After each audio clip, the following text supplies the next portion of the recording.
আমার নিপাকে নিয়ে এসছি। ও আয়ো মায়ো বো বো। আচ্ছা নিফা মায়ো, তোমার উপরে আমার পূর্ণ আস্থা আছে। যোগ এর লিগি তোমার মতামত না লইয়া আমি বিয়ে প্রস্তাবে রাজি হয়ে গেছি গা। কিন্তু তুমি কি তা শিওর? এইটা কইলাম আমি শিওর না, বুঝছো? আমি জানি আমার সন্তানদের মধ্যে তুমি অত্যন্ত মেধাবী, এক্সট্রা ব্রেইনের অধিকারী।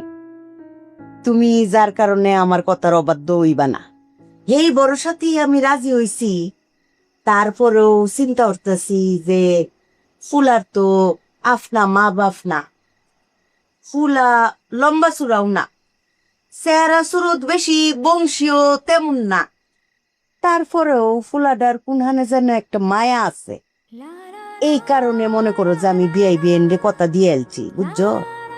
কিন্তু তারপরেও মায়ও, তোমার যদি কোনো আপত্তি থাকে তুমি আমারে নির্ভয়ে নির্দ্বিধায় কইতে পারো, আমি লগে লগে এই বিয়া ক্যান্সেল করে দেব।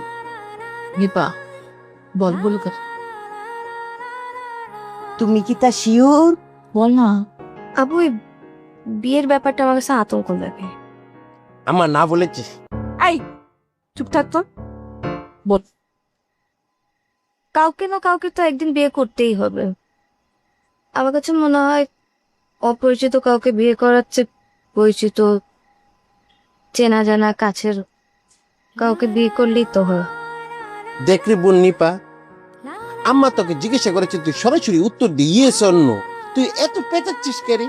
এ নবাব, বলছি না নিফা এক্সট্রা ব্রেনের অধিকারী। তারা ইয়েস নো ভেরি গুড বলে না। আমার উত্তর আমি ফাইলছি। আচ্ছা মায়ও বিয়াইন রে ওষুধ খাওয়াইছো নি? মা ডিনারের পরে খাওয়াতে হবে। আচ্ছা তাহলে আমি খাওন দাওন বারণের ব্যবস্থা করি গা, আয়োজন করি গা, তোমরা খাইতে আইও। যাই।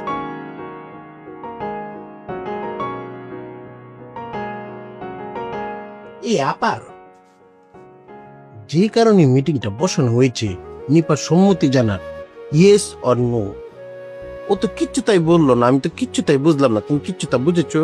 তুই বুঝবি কেমন? তুই তো বলো। হ্যাঁ আমি একাই বলত, আর তোমরা ব্যাগ চালাক। আমার বিয়ের কথা তো জানতে চাবে না। আমি কিচ্ছু তাই বলবো না, ইয়েসও বলবো না, নো বলবো না। দেখি তোমরা কিভাবে জানবে।